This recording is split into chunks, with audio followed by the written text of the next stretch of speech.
Bonjour et bienvenue dans cette quatrième partie où nous allons voir comment est-ce que nous pouvons commencer à insérer les données dans notre base de données avec une route post. Alors, sans pour autant plus tarder, je vais me diriger dans route et je viens ici, je vais créer une nouvelle route en faisant route, routeur.post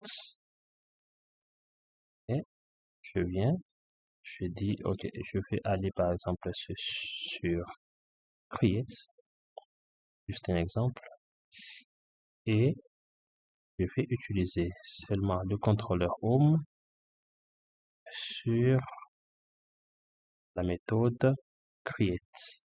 Create peut dire created, bien create, c'est pas un problème. Ok, create. Ok, on peut laisser ça comme ça.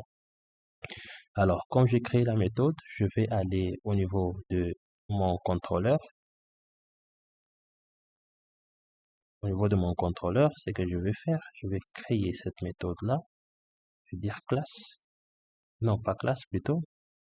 C'est def. Je vais dire create, la méthode create. Je fais ça et puis deux points. Alors, je vais dire self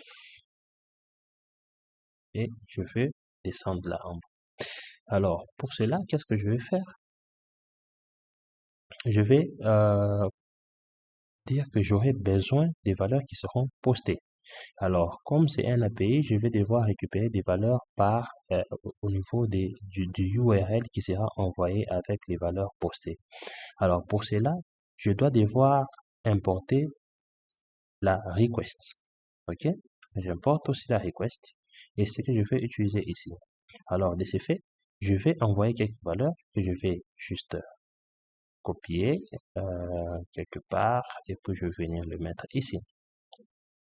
Alors, et je vais vous expliquer. Donc, là, par exemple, je vais récupérer dans mon URL l'argument qui a le BCD et donc le BCD as CNAME.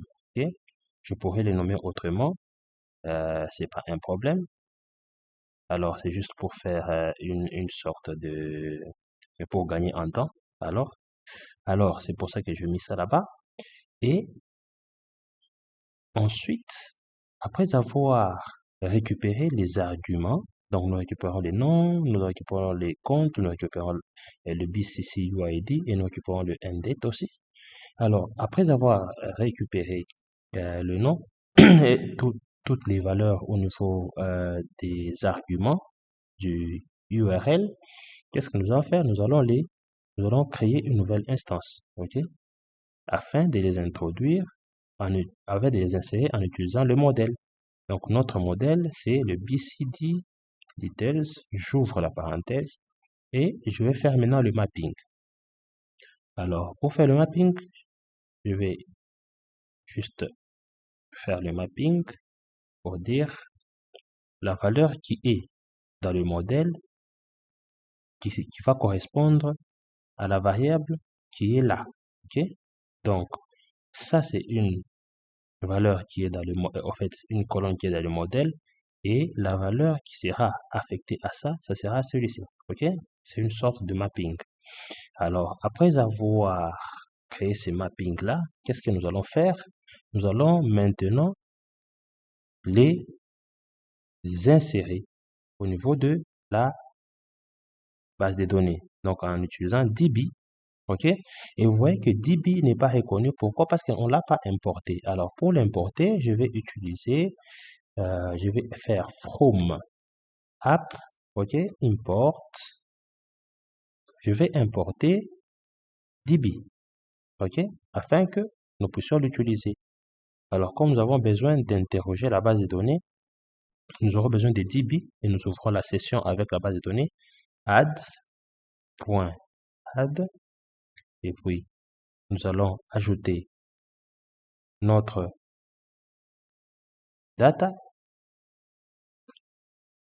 et nous allons faire, n'oublions pas de faire ce qu'on appelle session, nous allons faire commit. Ok?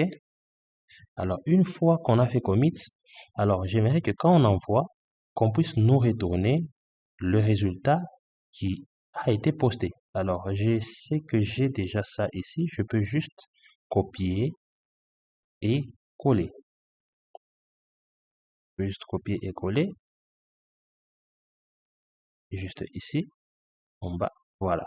Donc, après avoir inséré, on va me retourner les résultats en faisant BCD. Je récupère tout, OK? Et je les envoie. Et je les récupère avec un format JSON. Alors, nous allons tester si notre route post va correctement fonctionner. Alors, que faire? Je vais rentrer là-bas au niveau de mon invité commande. Je vais couper les serveurs. Ok, je vais couper les serveurs et je vais tester ça. Donc, je vais lancer mon serveur en faisant Flask, notre commande Flask run qui devient pour nous une habitude. Alors, je vais utiliser seulement Postman. Alors, en utilisant Postman, je mets les valeurs que je dois passer en paramètres. Donc, clé, valeur, clé, valeur, clé, valeur. Et je vais utiliser la méthode post. OK? En utilisant la méthode post, si maintenant je vais changer quand même ici pour dire 67 par exemple, et je l'envoie. Regardez ce qui va se passer. OK, nous allons chercher le 67 et voir 67, il peut être où? Voilà, échec bande, le 67 est là.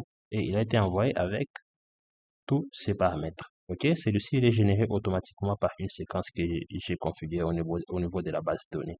Et donc, notre route post fonctionne correctement.